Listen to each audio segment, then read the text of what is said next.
Drage gledalke in spoštovani gledalci, v Slovenskem etnografskem muzeju smo na obisku že tretjič. Stalna razstava v njegovih novih prostorih na Metelkovi ulici v Ljubljani z naslovom Med naravo in kulturo je namreč tako obsežna in seveda zanimiva, da bi bilo škoda posvetiti le pol ure.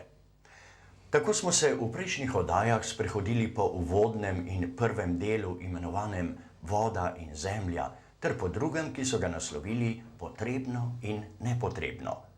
Tretji del pa govori o družbenem in duhovnem, oziroma o našem odnosu do sveta.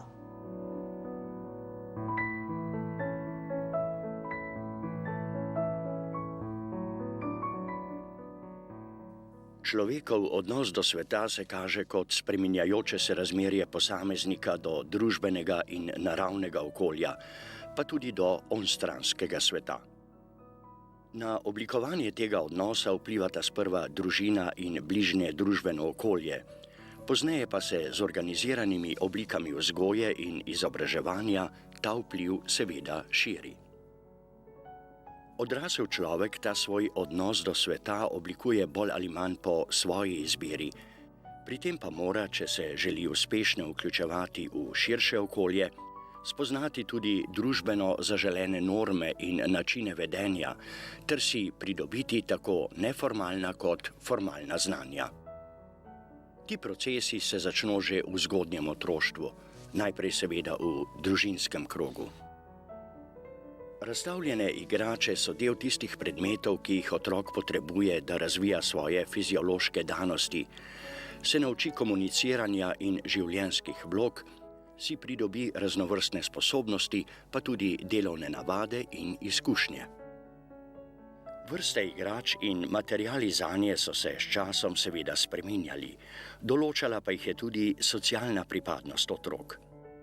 Igrače tistih iz nižjih slojev so bile iz preprostih materialov in večinoma narejene kar doma, premožnejši starši pa so svoji mladeži kupovali obrtniško izdelane ali celo uvožene igrače. Vzgoji v družinskem krogu sledijo organizirane oblike socializacije, izobraževanje in spoznavanje družbenih norm, po katerih naj bi se ravnali pozneje. Neformalne norme, ki so nekdaj vplivali na življenje, so se največkrat kot ustno izročilo prenašale iz roda v rod in ena takih je bilo tudi tako imenovano ljudsko pravo. Pravila te vrste so bila obvezna, čeprav jih ni postavila oblast, in kršitve so bile seveda kaznovane. Ena sramotilnih kazni tega prava je bilo na primer tudi natikanje tako imenovane enojne vratne violine ali trlice. Storilcem, predvsem prepirljivcem in jezikavim ženskam, so jih nataknili okoli vratu in rok in jih na javnem prostoru izpostavili posmehu mimoidočih. V muzeju so razstavljeni tudi primerki rovašev, ki so bili prav tako veljaven dokument ljudskega prava. Na lesene palice ali deščice so vrezovali dogovorjena znamenja oziroma podatke o, na primer, izposojenem blagu, o opravljenem delu ali o dolgovih in terjatvah. Rovaš je bil ponavadi dvodelen z enakimi znaki. Danes bi temu rekli zadolžnica in njena kopija. En del je obdržal upnik, drugega je dobil dolžnik. Čeprav so bili rovaši zaradi preprostosti primerni predvsem za nepismeno prebivalstvo, so se pri nas ohranili vse do začetka 20. stoletja. Med razstavljenimi je tudi rovaš nekega prevoznika celo iz časa graditve Narodne in univerzitetne knjižnice v Ljubljani. Ta je bila končana leta 1941. V preteklih stoletjih tudi mirske enote niso bile takšne, kot so današnje, kodificirane in mednarodno uporabljane, pač pa neenotne in spremenljive. Dolžinske mere, na primer, so sprva temeljile na razsežnostih človeškega telesa, palec, peden, ali predmetov, čevelj, in šele uvedba metrskega sistema leta 1876 je omogočila poenotenje dolžinskih, površinskih, prostorninskih in posredno tudi utežnih mer. Tudi šege, ukoreninjene v davni preteklosti, niso bile nikoli kodificirane, pa vendar veljajo za družbeno priznana in zavezujoča ravnanja posameznikov ali skupnosti ob določenih priložnostih. Še najbolj žive so delovne šege, veselo obredje ob košnji, trgatvi ali žetvi na primer, ter šege življenjskega kroga, ki sledijo poteku človekovega življenja in so povezane z rojstvom, poroko in smrtjo.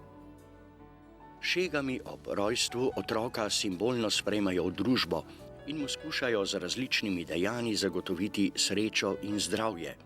V tistem posebno nevarnem obdobju med rojstvom in krstom pa tudi varstvo pred uroki in zlimi duhovi. Na podeželju so za krst velikokrat uporabljali le eno samo, skupno vaško zibelko. Nekatere od prvotnih ženitovanskih šeg, snubljenje, zaroka, dekliščina in fantovščina, prevoz bale in šranganje, so se v nekoliko spremenjenih oblikah ohranile do danes, vendar imajo zdaj predvsem zabaven in manj obreden pomen.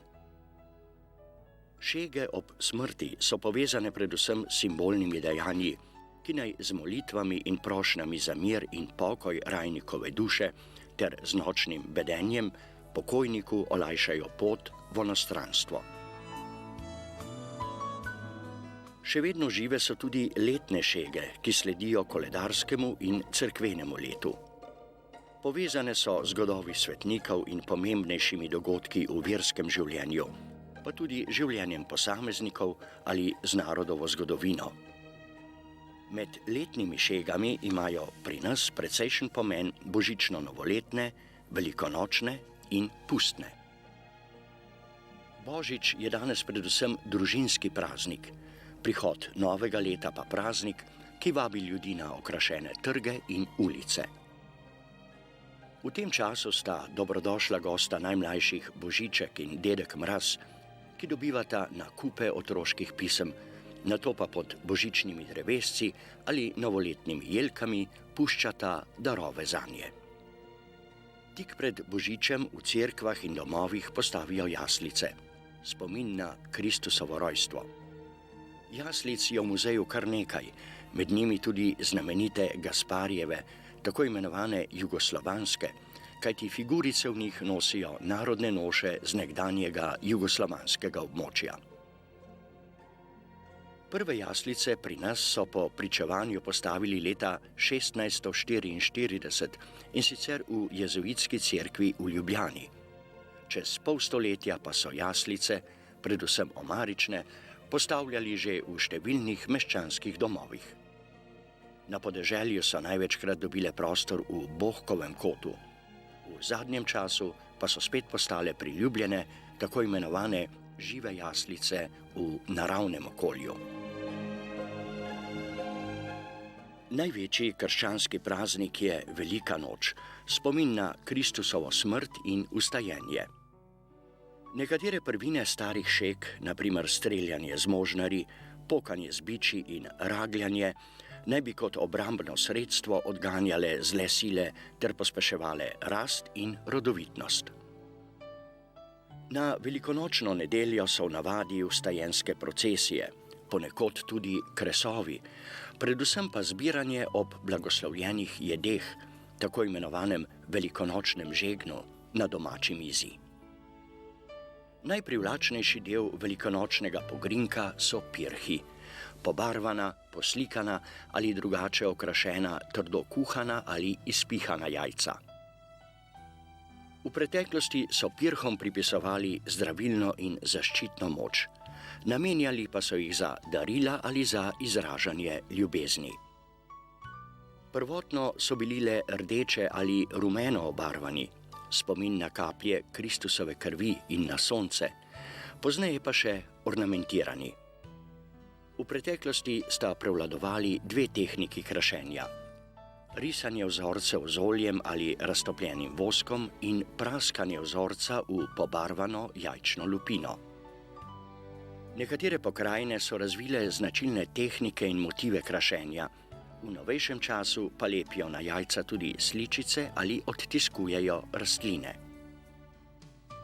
Ob posebnih priložnostih so na pirhe še kaj napisali. Po koncu II. Svetovne vojne na primer napis Vesela svoboda. Med najstarejše razstavljene pirhe sodijo belokranjske pisanice z konca 19. stoletja. V vitrinah pa so tudi pirhi izpod rok slovenskih izseljencev. Ta velikonočni običaj ima namreč pomembno vlogo pri ohranjanju narodne identitete naših rojakov na tujem. Tretja izmed starosvetnih letnih šeg je povezana s pustnim časom, torej časom med novim letom in pepelnico.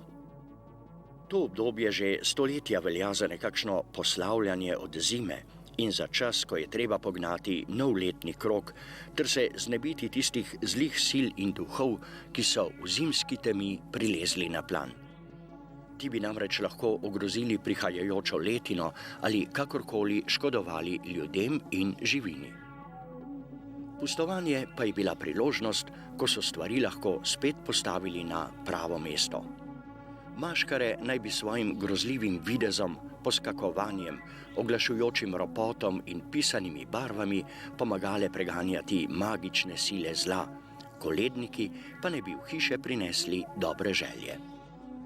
Predvsem pa je bilo treba poiskati krivca za vse, kar se je v preteklem letu slabega zgodilo. Pust je bil od nekdaj lik, ki mu je bilo treba soditi in ga na koncu tudi simbolno obsoditi. Kazen je bila praviloma smrt na pepelnično sredo in vse se je spet lahko začelo znova. Ob številnih obraznih naličjih, maskah so razstavljena še oblačila kurenta, osrednjega pustnega lika na Ptujskem in Dravskem polju ter v Halozah in v Slovenskih goricah z ježevko, z ježevo kožo ovito gorjačo, ter lik ene izmed šem iz vrbice pri Ilirski Bistrici s kleščami, s katerimi talovi ljudi. V nekaterih naših pokrajinah so namreč še vedno žive posebne skupine mask, na primer koranti v severovzhodni Sloveniji, laufari na Cerkljanskem, škoromati in šijeme na jugozahodu, blumari in pustovi v zahodnem delu, pehtre in otepavci pa na severozahodu Slovenije. Vlogo varovanja predvsem slabim in zlim krepijo z grozljivim videzom, kričečimi dodatki, strah zbujajočimi rekviziti in z oglušujočim hrupom. Ob vsem tem pa je seveda glasba, najpogosteje zvoki instrumentalnega tria ali pa improvizirane godbe na pihala.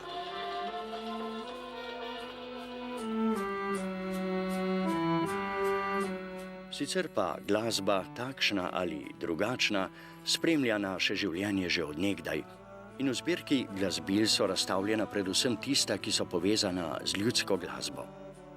Ta je nastajala med preprostimi ljudmi, spremljala njihove vsakdanje in delovne, pa tudi praznične dneve in šege.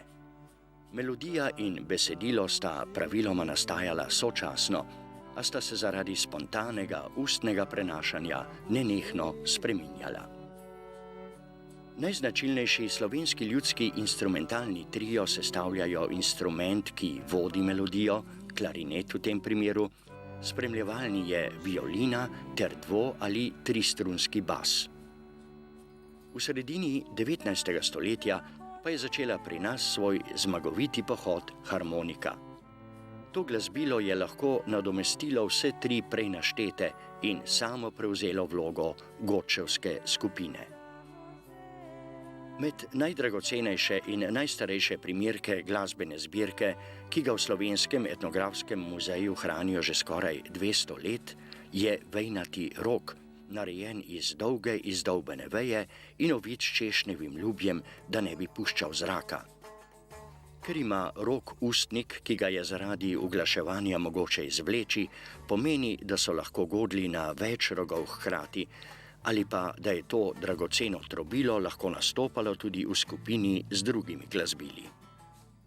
Med starimi primerki pihal so razstavljeni še pastirski rog iz leta 1937.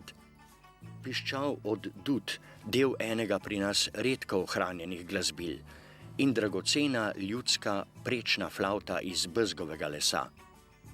Vsa ta glasbila sodijo med tako imenovana zrakovna glasbila ali aerofone, pri katerih nastaja zvok zaradi tresenja zraka v njihovih ceveh. Med ljudskimi glasbili so tudi kordofoni, strunski instrumenti, ki ustvarjajo zvok s tresenjem prožne napete kovinske ali črevnate strune. Pri nas ljudje pogosto brenkajo na citre, precej tudi na tamburice, nekdaj pa je bil zelo priljubljeno glasbilo oprekelj. Godec ga je nosil oprtanega pred seboj in nanj udarjal s kladivci, ovitimi s klobučevino ali žico. Še eno naše glasbilo je tako po uglasitvi kot po obliki enkratno v svetovnem merilu. To so trstenke, v vrsto zložen niz od 5 do 47 različno dolgih in različno uglašenih cevk. Nanje je namreč ob hkratnem pihanju v dve sosednji cevki moč igrati tudi dvoglasno, saj sta levi in desni krak glasbila različno uglašena. Staro glasbilo je tudi žvegla, lesena stružena piščal vrste prečne flavte s 6 luknjicami, izdelana iz lesa slive ali hruške. Dolga je od 20 cm do dobrega pol metra. Različne velikosti omogočajo igranje več žvegel hkrati ali pa igranje v zasedbi s trstenkami, violino in lončenim basom. Tudi lončeni ali pločevinasti basi so značilna ljudska glasbila. Njihovo zvočilo je opna, vendar pa godci po njej ne tolčejo, pač pa ob njo drgnejo sirkovo palico in tako povzročajo tresenje. Podoben zvok daje tudi drgnenje palice ob notranji obod posode ali drgnenje napete vrvi skozi opno. Tudi otroci so v vseh časih imeli svoja glasbila. Zveneče predmete, zvočne igračke so si naredili sami ali s pomočjo starejših, nekdaj predvsem iz naravnih materialov. Z njimi so ropotali, tolkli, drsali po podlagi, brenkali, piskali ali trobili. Razstavljena je vrsta zvočil, otroških glasbil in zvočnih igrač. Rog, bobenček, preprosta kitara, bumbajs, ljubnate piščalke, iz koruznega stebla narejene goslice ali blokflavta in različne glinene piščalke. Med temi sta bila posebno priljubljena koniček, ki v riti piska, in žvrgolček, piščal, v katero nalijejo vodo. Tudi starejši so marsikdaj hodili po poteh otrok. Če ni bilo pri roki pravega glasbila, so kaj hitro našli improviziranega. Tak način muziciranja je bil zelo priljubljen in razširjen. Tolkli, drgnili, ropotali in razbijali so po bučah, perilnikih, kosah, grabljah, pihali na papirček ali hruškov list na glavniku, vsestranski pa je bil tako imenovani plehbas. S kuhalnico so tolkli po strunah, s tem improviziranim glasbilom v taktu udarjali ob tla, vse to pa je spremljalo pozvanjanje kragulčkov. In tudi s takšno improvizirano glasbo bi verjetno lahko, tako kot pustne šeme, pregnali vse, kar je slabega okoli nas. Sicer pa niso bile le maškare s svojimi ceremoniali tiste, ki so preganjale zlo in prinašale dobro. Podobnega je bilo v ljudskem verovanju še veliko.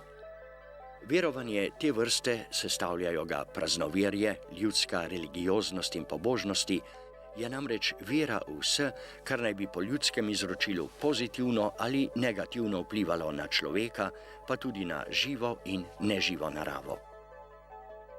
Čeprav so nekateri običaji ob pokristjanjevanju Slovencev dobili krščansko preobleko in bili vključeni v cerkveni koledar, se je praznoverje, povezano s posvetnimi šegami ali navadami, ohranilo vse do danes, saj se pač vsak človek želi ogniti slabemu in hudemu.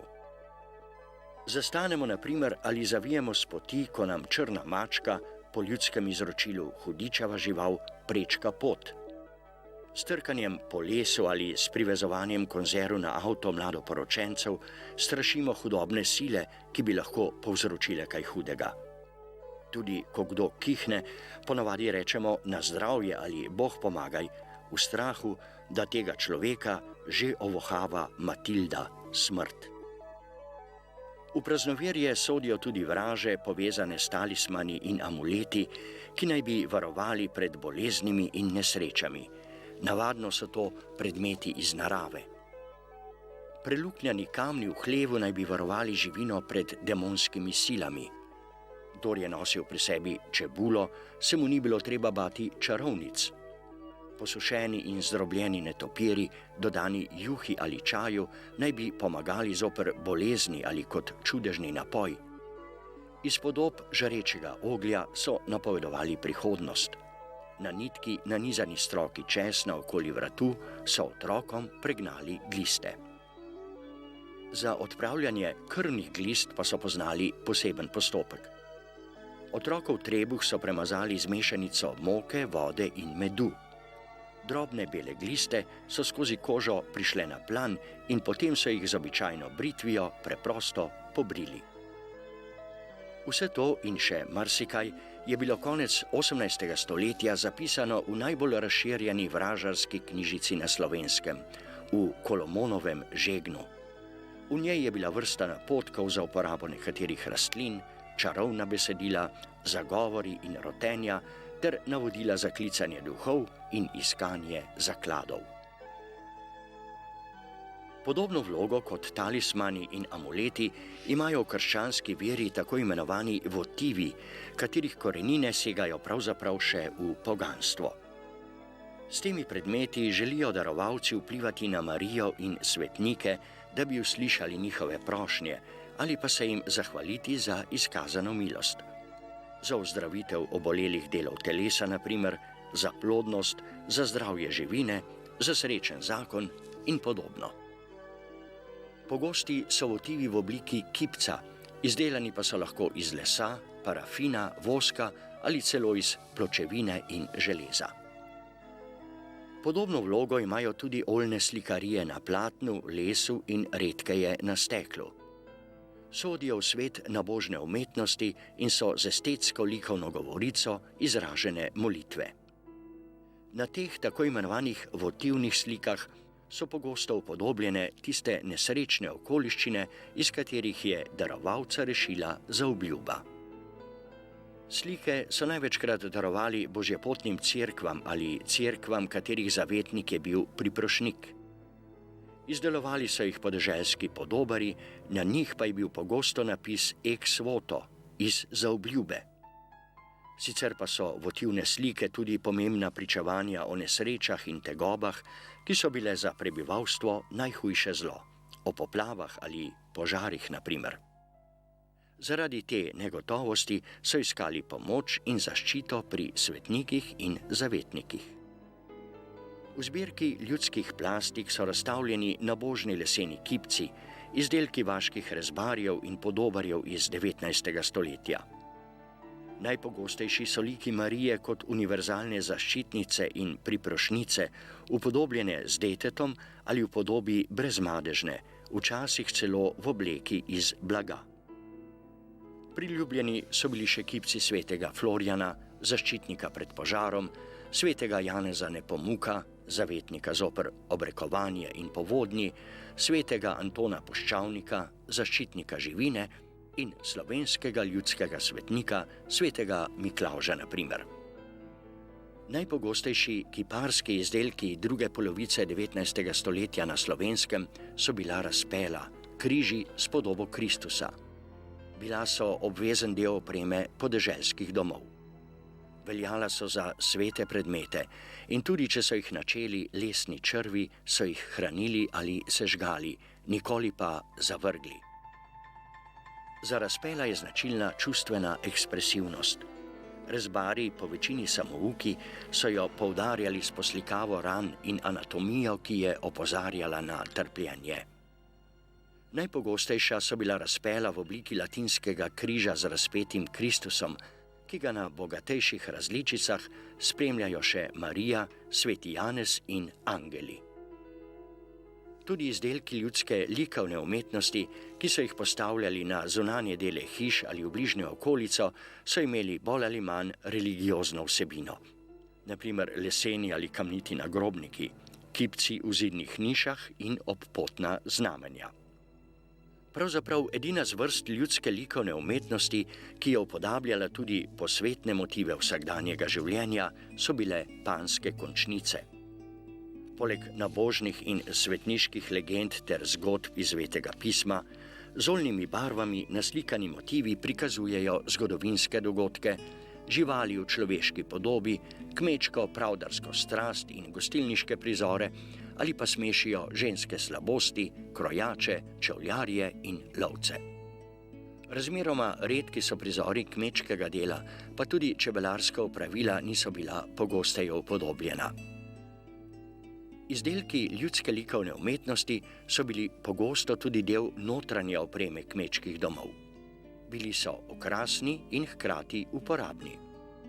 Različno poslikano ali iz boljših materialov narejeno posodje, poslikane stranice klopi, pečnice in tako imenovane posteljne škarje, na primer, ki so jih zatikali med žimnico in posteljno stranico. Varovale so predvsem otroke, da ne bi padli s postelje. Nabožne slike na steklu so bile obvezna oprema bohkovega kota. Visele so ob razpelu in simbolizirale hišni oltar.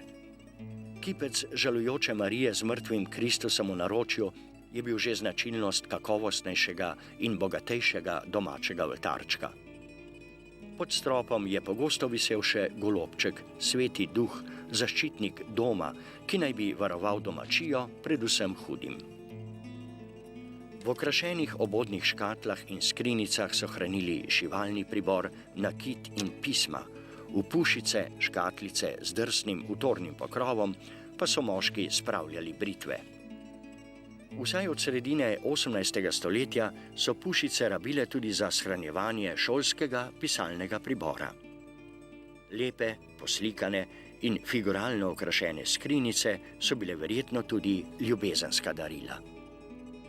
Med darili, ki so jih fantje podarjali ljubljenim dekletom, so bile še z urezanimi rozetami in z geometrijskimi vzorci oblikovane preslice, deli kolovratov, na katere so predice pri predenju volne ali lanu privezale prejo.